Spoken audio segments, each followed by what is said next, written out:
आइए अब जानते हैं एंजाइमी उत्प्रेरण को। एंजाइम जटिल नाइट्रोजन युक्त कार्बनिक यौगिक होते हैं जो कि जैविक प्राणियों यानी कि जंतुओं एवं पादपों में पाए जाते हैं। वास्तव में ये प्रोटीन अणु हैं जो कि जल में मिलकर कोलाइड बनाते हैं और इसी रूप में ये उत्प्रेरण का कार्य करते हैं।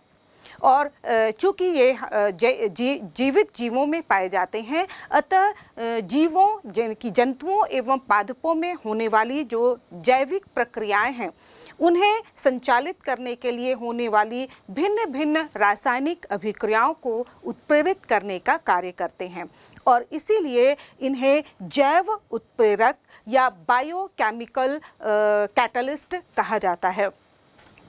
कई ऐसे जैव उत्प्रेरक हैं जिन्हें कोशिकाओं से शुद्ध रूप में क्रिस्टलीय रूप में प्राप्त भी किया गया है। साथ ही सर्वप्रथम 1969 में पहला ऐसा एंजाइम था, जैव उत्प्रेरक था, जिसे प्रयोगशाला में बनाया गया और इन्हें बनाने का जो श्रेय है वो जाता है रॉल्फ एफ हर्शमैन तथा उनकी टीम को। और ये जो एंजाइम तैयार किया गया था वो था राइबोन्यूक्लियेज। तो आइए हम जानते हैं अब एंजाइमों के द्वारा होने वाली कुछ रासायनिक प्रक्रियाओं को। ये कौन कौन सी हमारे जैविक शरीर में होने वाली रासायनिक प्रक्रियाओं को उत्प्रेरित करते हैं। सबसे पहले उदाहरण हम देखते हैं इक्षु शर्करा का प्रतिलोमन। जैसा कि आप जानते हैं, हम जो भोज्य पदार्थ लेते हैं उसमें शर्करा की मात्रा भी काफ़ी होती है, लेकिन यह उस रूप में हमारी कोशिकाओं में अवशोषित नहीं हो सकती है। इसीलिए इसका सरल अणु यानी कि ग्लूकोज में विघटन आवश्यक होता है और इसके लिए जो उत्प्रेरक जिम्मेदार होता है वह होता है इन्वर्टेज। इन्वर्टेज नामक जो एंजाइम है वह सुक्रोज को सरल अणुओं यानी कि ग्लूकोज और फ्रक्टोज में जल अपघटित कर देता है, जिससे हमारी कोशिकाओं के द्वारा इसका अवशोषण सरल हो जाता है। इसी तरह से इसके आगे हम देखें तो ग्लूकोज के अणुओं का भी अपघटन होता है एथिल अल्कोहल में और यह कार्य किया जाता है यहाँ पर विभिन्न जीवों के शरीर में ये इस प्रकार का जो अपघटन होता है जिसके फलस्वरूप एथिल अल्कोहल का निर्माण होता है। तो ग्लूकोज का एथिल अल्कोहल में जो निर्माण होता है उसमें जो उत्प्रेरक काम आता है वह है जाइमेज। तो जाइमेज नामक जो एंजाइम है वह ग्लूकोज को एथिल अल्कोहल में परिवर्तित कर देता है। इसी तरह से हम देखें कि स्टार्च है ना, जो हमारा भोजन होता है उसका बहुत अधिक पार्ट स्टार्च ही होता है ना। हम चावल खाते हैं, रोटी खाते हैं जिसमें स्टार्च की मात्रा होती है और उसका भी चूंकि स्टार्च एक पॉलीमर है ना, बहुत सारे वृहद अणु होते हैं और इनका सरल अणुओं में टूटना यानी कि इनका पचना आवश्यक होता है। और स्टार्च को सर्वप्रथम डाइसैकेराइड हम कहेंगे माल्टोज में परिवर्तित किया जाता है और इसके लिए जो एंजाइम उपयोग में आता है वो है डायस्टेज, यानी कि डायस्टेज एंजाइम स्टार्च को माल्टोज में परिवर्तित कर देता है। इसी तरह से माल्टोज जो कि एक डाइसैकेराइड है ना, तो माल्टोज जिसका सूत्र आप देख रहे हैं C12H22O11 है ना, ये भी शर्करा की तरह ही एक डाइसैकेराइड होता है, लेकिन इसके जो मोनोसैकेराइड हैं वो दोनों ग्लूकोज ही होते हैं। तो माल्टोज का ग्लूकोज में परिवर्तन माल्टेज नामक एंजाइम के द्वारा किया जाता है। इसी तरह से हम देखें यूरिया, जो हम भोज्य पदार्थ नाइट्रोजन युक्त जो पदार्थ लेते हैं, जो हम प्रोटीन या दालें खाते हैं, उसमें जो अपघटित होने के बाद ये यूरिया का निर्माण हमारे शरीर में होता है और उसका हमारे शरीर से बाहर निकलना अति आवश्यक है, नहीं तो ये हमारे शरीर को विषाक्त कर देता है। अतः यहाँ पर यूरिया को सरल अणु यानी कि अमोनिया और कार्बन डाइऑक्साइड में अपघटित कर देता है जो एंजाइम वो है यूरिएज। यानी कि यूरिएज एंजाइम यूरिया को अमोनिया और कार्बन डाइऑक्साइड में अपघटित करता है, जिस उत्सर्जन तंत्र के द्वारा बाहर कर दिया जाता है। इसी तरह से हम देखें कि प्रोटीन के पाचन के लिए हमारे शरीर में, हमने पहले भी बताया था कि हमारे शरीर में आमाशय के द्वारा पेप्सिन नामक एंजाइम स्रावित किया जाता है, जो कि प्रोटीन को पेप्टाइडों में अपघटित कर देते हैं। इसी तरह से जो अग्नाशय के द्वारा एक एंजाइम स्रावित किया जाता है ट्रिप्सिन यहाँ पर, और ये जो है जब हमारी आंतों में पहुँचता है तो वहाँ पर ये प्रोटीन को जल अपघटित करके एमिनो एसिड में परिवर्तित कर देता है। तो इस तरह से हम देखें कि हमारे शरीर में होने वाली बहुत सारी जितनी भी रासायनिक अपघटन की क्रियाएं हैं वो एंजाइमों के द्वारा ही उत्प्रेरित की जाती हैं। इसके अलावा हम देखें जो हमारे सामान्य रोज घर में हम देखते हैं दूध का दही में बनना। तो दूध का जब आप दूध रखते हैं तो अकेला दूध कभी भी आपको दही में परिवर्तित नहीं होगा, है ना। इसके लिए हमको क्या करना होता है, दूध में थोड़ा सा दही मिलाते हैं हम, और जैसे ही इसमें 4 से 6 घंटे के लिए इसको छोड़ते हैं तो उस दही में उपस्थित जो एंजाइम है वो लैक्टेज, वो दूध को दही में परिवर्तित कर देता है। तो यहाँ पर हम देखें इसी तरह से हमारे दैनिक जीवन से जुड़ी हुई या पौधों में होने वाली बहुत सी क्रियाएं हैं जो कि एंजाइमों के द्वारा उत्प्रेरित होती हैं। आइए इसी तरह से कुछ एंजाइमों के स्रोत तथा उनके द्वारा होने वाली एंजाइमी अभिक्रियाओं को जानें। आइए अब हम कुछ एंजाइमों, उनके स्रोत तथा उनके द्वारा होने वाली एंजाइमी अभिक्रियाओं के विषय में जानते हैं। सबसे पहले इन्वर्टेज, यह हमें ईस्ट से प्राप्त होता है। साथ ही यह सुक्रोज को ग्लूकोज तथा फ्रक्टोज में परिवर्तित कर देता है। इसी तरह से दूसरा एंजाइम है जाइमेज, यह भी ईस्ट से ही प्राप्त होता है और यह ग्लूकोज को एथिल अल्कोहल तथा कार्बन डाइऑक्साइड में परिवर्तित करता है। डायस्टेज, यह हमें माल्ट से प्राप्त होता है। साथ ही यह स्टार्च को माल्टोज शर्करा में परिवर्तित करता है। माल्टेज, यह भी हमें ईस्ट से प्राप्त होता है तथा माल्टोज को ग्लूकोज में परिवर्तित कर देता है। इसी तरह से अन्य एंजाइम है यूरिएज, यह हमें सोयाबीन से प्राप्त होता है। साथ ही यह अपने नाम के अनुसार यूरिया को अमोनिया तथा कार्बन डाइऑक्साइड में परिवर्तित कर देता है। एक और एंजाइम है पेप्सिन, यह हमारे आमाशय में पाया जाता है और यह प्रोटीन को एमिनो अम्ल में परिवर्तित कर हमारी पाचन प्रक्रिया में महत्वपूर्ण भूमिका निभाता है। अभी हमने भिन्न भिन्न प्रकार की अभिक्रियाओं को जाना, जिसमें विभिन्न प्रकार के एंजाइमों के द्वारा जिन्हें उत्प्रेरित किया जाता है। विभिन्न जो एंजाइम हैं उनकी जो क्रिया कार्यप्रणाली है वो काफ़ी स्पेसिफिक होती है। इनकी दक्षता तथा उच्च कोटि की विशिष्टता इनके कार्य में पाई जाती है। तो आइए देखते हैं कि जो एंजाइमी उत्प्रेरक हैं उनमें कौन कौन से इनके विशेष अभिलक्षण होते हैं। सबसे पहले एंजाइमों की जो अभिक्रिया है वह होती है, उसमें सर्वोत्तम दक्षता हमें दिखाई देती है। दक्षता से तात्पर्य यह है कि कोई भी एंजाइम बहुत ही सूक्ष्म मात्रा में अपने कार्य करने में दक्ष होता है, यानी कि किसी एंजाइम का एक अणु किसी अभिकारक के 10 लाख अणुओं को उत्प्रेरित कर सकता है। तो इस तरह से हम देखें कि एंजाइम की कम से कम सूक्ष्म मात्रा ही अपने कार्य को उत्प्रेरित करने में काफ़ी सक्षम होती है। दूसरी प्रकार की जो इनके अभिलक्षण हैं वो है इनकी उच्च विशिष्ट प्रकृति, यानी कि एक प्रकार का एंजाइम केवल एक खास रासायनिक या जैविक अभिक्रिया को ही उत्प्रेरित कर सकता है, यह दूसरे प्रकार की अभिक्रिया को उत्प्रेरित नहीं करेगा। उदाहरण के तौर पर हम ले जैसे यूरिएज नामक एंजाइम, जिसको हमने जाना कि यह यूरिया को अमोनिया तथा कार्बन डाइऑक्साइड में अपघटित कर देता है।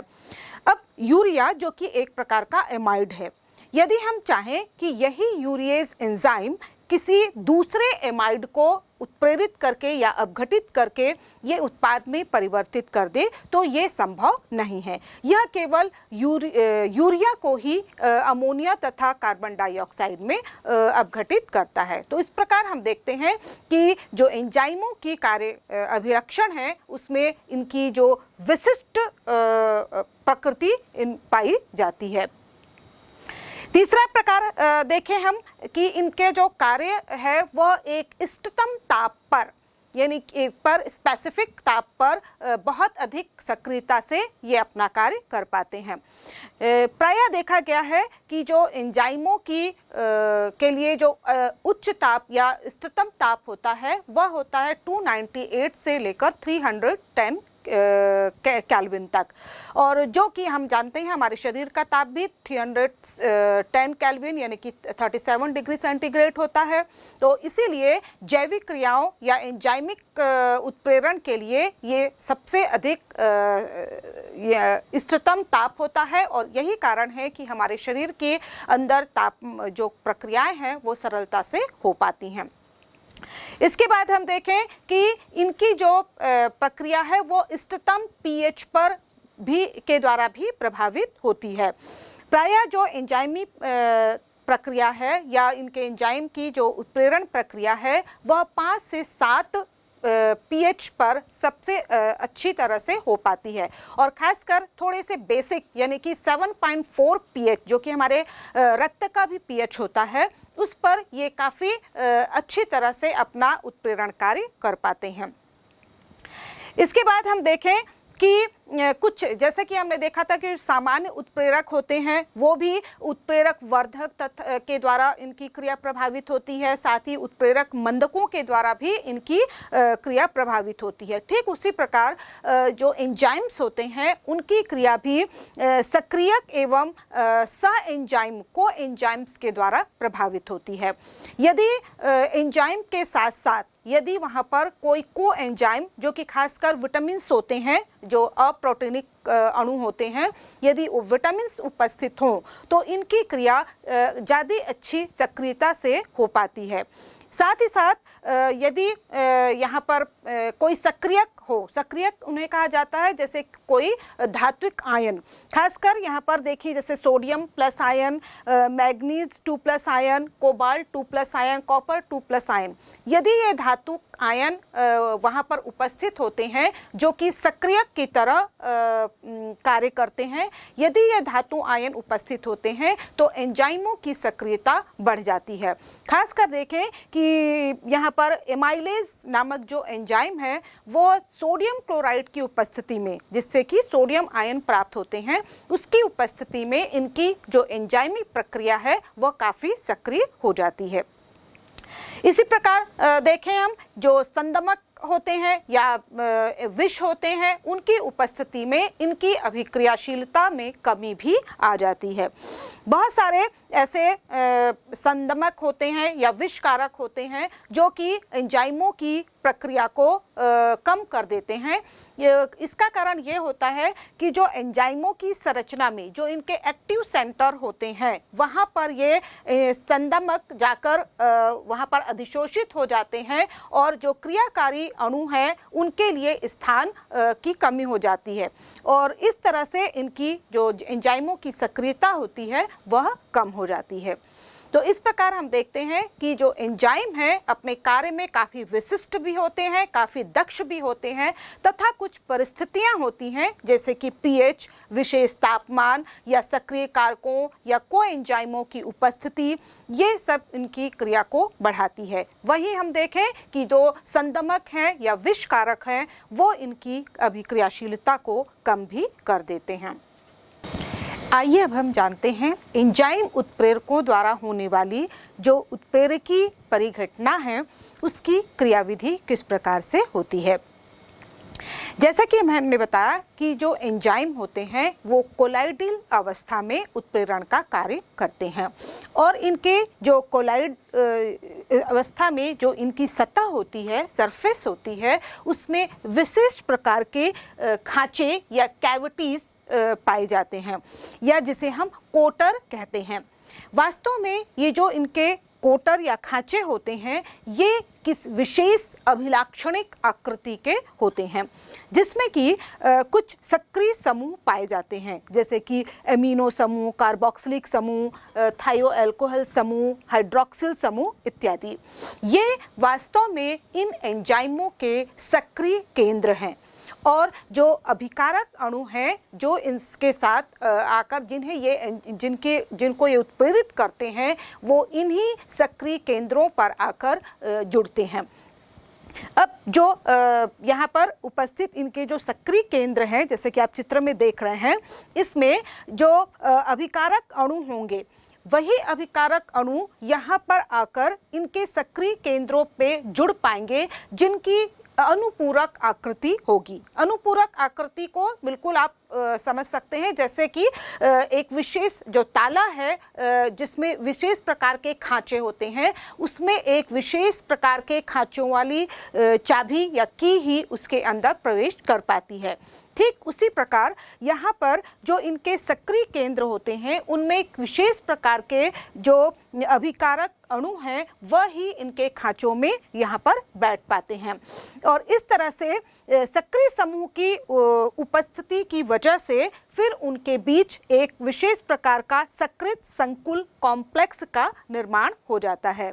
तो इस तरह से हम देख रहे हैं जो एंजाइम है उसके इसके साथ जो अभिकारक अणु है वो उसमें फिट बैठ जाता है और उसके फलस्वरूप एक जो सक्रिय कॉम्प्लेक्स का निर्माण होता है जिसे हम एंजाइम क्रियाधर कॉम्प्लेक्स है ना या एंजाइम क्रियाधर संकुल कहते हैं। तो ये एक माध्यमिक उत्पाद बनता है, उसके तुरंत बाद यहाँ पर ये उत्पाद में परिवर्तित हो जाते हैं जिसमें एंजाइम अलग हो जाते हैं तथा प्रोडक्ट हमें प्राप्त हो जाते हैं। तो इस तरह से यहाँ पर हम देख रहे हैं कि पूरी जो एंजाइमिक उत्प्रेरक अभिक्रिया है उसकी क्रियाविधि को हम दो पदों में बांट सकते हैं। पहले पद में सकृत संकुल का निर्माण होता है ना, सकृत संकुल यानी कि यहाँ पर एंजाइम तथा जो क्रियाधारक सबस्ट्रेट है उन दोनों के बीच सकृत संकुल बनता है और दूसरे पद में यहाँ पर हम देखें जो सकृत संकुल है उसका विघटन होता है और उसके बाद हमें उत्पाद प्राप्त होते हैं। और इस तरह से हम देखते हैं कि जो एंजाइमी उत्प्रेरक की प्रक्रिया है वह पूरी होती है और प्रक्रिया के अंत में एंजाइम बिना उपयोग में आए हमें उसी रूप में प्राप्त हो जाते हैं। तो इस तरह से एंजाइमिक उत्प्रेरण की क्रियाविधि को हम समझ सकते हैं। यहाँ पर हम देखते हैं कि बहुत सारी ऐसी उत्प्रेरक अभिक्रियाएं हैं जो कि हमारे दैनिक जीवन के लिए भी उपयोगी हैं और औद्योगिक महत्व की भी हैं जो कि एंजाइमों के द्वारा या फिर जो उत्प्रेरकों के द्वारा उत्प्रेरित होती हैं।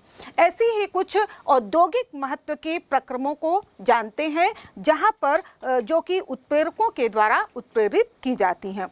तो ये है कुछ औद्योगिक रूप से महत्वपूर्ण उत्प्रेरकी प्रक्रम। आइए अब हम कुछ ऐसे औद्योगिक उत्प्रेरकी प्रक्रमों को जानते हैं। प्रक्रम ए, अमोनिया उत्पादन के लिए हाबर प्रक्रम, जिसमें कि नाइट्रोजन तथा हाइड्रोजन गैस के द्वारा अमोनिया गैस का निर्माण होता है। इसमें उत्प्रेरक के तौर पर सूक्ष्म विभाजित लोहा मोलिब्डेनम वर्धक के रूप में प्रयुक्त किए जाते हैं। साथ ही इस उत्प्रेरक अभिक्रिया के लिए जो अवस्थाएं हैं वह है 200 बार दाब तथा 723 से 773 केल्विन तापमान। इसी तरह से एक अन्य प्रक्रम है नाइट्रिक अम्ल के उत्पादन के लिए ओस्टवाल प्रक्रम, जिसमें कि अमोनिया तथा ऑक्सीजन मिलकर पहले नाइट्रिक ऑक्साइड का निर्माण करते हैं। फिर नाइट्रिक ऑक्साइड के ऑक्सीकरण के द्वारा नाइट्रोजन डाइऑक्साइड प्राप्त होती है। इस नाइट्रोजन डाइऑक्साइड को जल के द्वारा अवशोषित करके नाइट्रिक अम्ल का निर्माण होता है। इसमें जो उत्प्रेरक उपयोग में लाया जाता है वह है प्लेटिनीकृत एस्बेस्टॉस तथा अवस्था के तौर पर तापमान 573 केल्विन रखा जाता है। इसी तरह से सल्फ्यूरिक अम्ल के उत्पादन की संस्पर्श प्रक्रम या कांटेक्ट प्रोसेस, जिसमें कि सबसे पहले सल्फर के दहन के द्वारा सल्फर डाइऑक्साइड गैस प्राप्त होती है, जिसका ऑक्सीजन के द्वारा और ऑक्सीकरण करने पर सल्फर ट्राइऑक्साइड गैस प्राप्त होती है। यह सल्फर ट्राइऑक्साइड गैस को सल्फ्यूरिक एसिड के द्वारा अवशोषित करके ओलियम का निर्माण किया जाता है, जिसका सूत्र H2S2O7 होता है।